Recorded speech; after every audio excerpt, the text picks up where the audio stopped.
আসসালামু আলাইকুম, সবাই কেমন আছেন? আশা করছি যে যেখানে আছেন ভালো আছেন, সুস্থ আছেন। আজকে আপনাদের সাথে খুবই মজার একটি রেসিপি শেয়ার করব, যেটা ছোট বড় সকালেরই ভীষণ প্রিয়। স্পেশালি আমার ভীষণ প্রিয় একটা রেসিপি।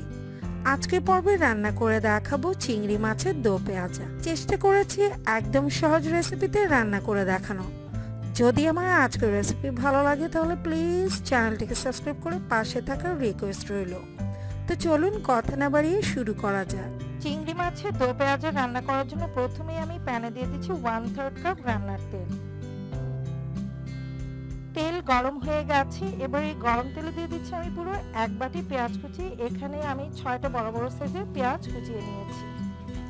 তো অবশ্যই দো পেঁয়াজে কিন্তু পেঁয়াজের পরিমাণটা একটু বেশি দিতে হবে। নেড়ে চেড়ে পেঁয়াজ কুচিটাকে বেশ কিছুক্ষণ ভেজে নিতে হবে, যতক্ষণ না পর্যন্ত এটা হালকা ব্রাউন কালার হয়ে যাচ্ছে। পেঁয়াজ কুচি দিয়ে কিছুক্ষণ ভেজে নেওয়ার পর যখন দেখবেন যে পেঁয়াজের রংটা হালকা ব্রাউন কালার হয়ে গেছে, ঠিক এই পর্যায়ে আমি দিয়ে দিব এতে সামান্য পানি।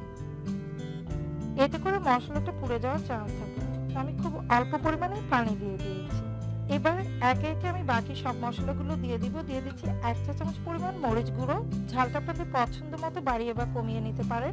দিয়ে দিচ্ছি 1 চা চামচ পরিমাণ হলুদ গুঁড়ি, ধনিয়া গুঁড়ি দিয়ে দিচ্ছি 1 চা চামচ পরিমাণ, জিরা গুঁড়ি দিয়ে দিচ্ছি 1/2 চা চামচ পরিমাণ, দিচ্ছি স্বাদ মতো লবণ, 1 চা চামচ পরিমাণ আদা বাটা, 1 চা চামচ পরিমাণ রসুন বাটা। সবকিছু দিয়ে খুব ভালো করে মশলাটাকে কষিয়ে নিতে হবে।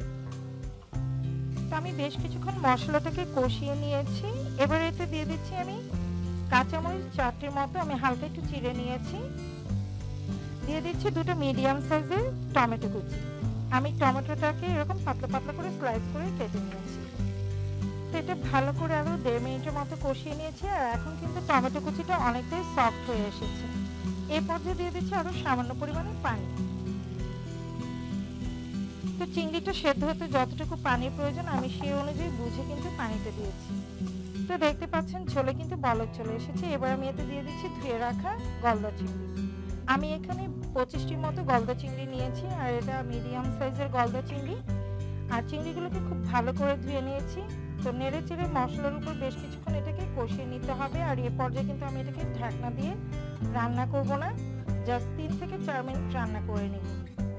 চিংড়ি মাছ যদি খুব বেশি সময় ধরে রান্না করা হয় তাহলে দেখা যায় চিংড়ি মাছগুলো শক্ত হয়ে যায়, তখন কিন্তু খেতে ভালো লাগে না। ঢাকনা ছাড়াই এগুলোকে আমি জাস্ট 3 থেকে 4 মিনিটের মতো রান্না করে নিব।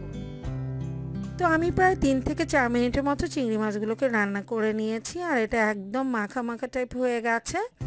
আর এই চিংড়ি মাছের দো পেঁয়াজে কিন্তু কোনো প্রকারের ঝোল থাকা যাবে না, ঝোল ঝোল খেতে কিন্তু একদমই ভালো লাগবে না। এরকম শুকনো করেই কিন্তু নামিয়ে নিতে হবে।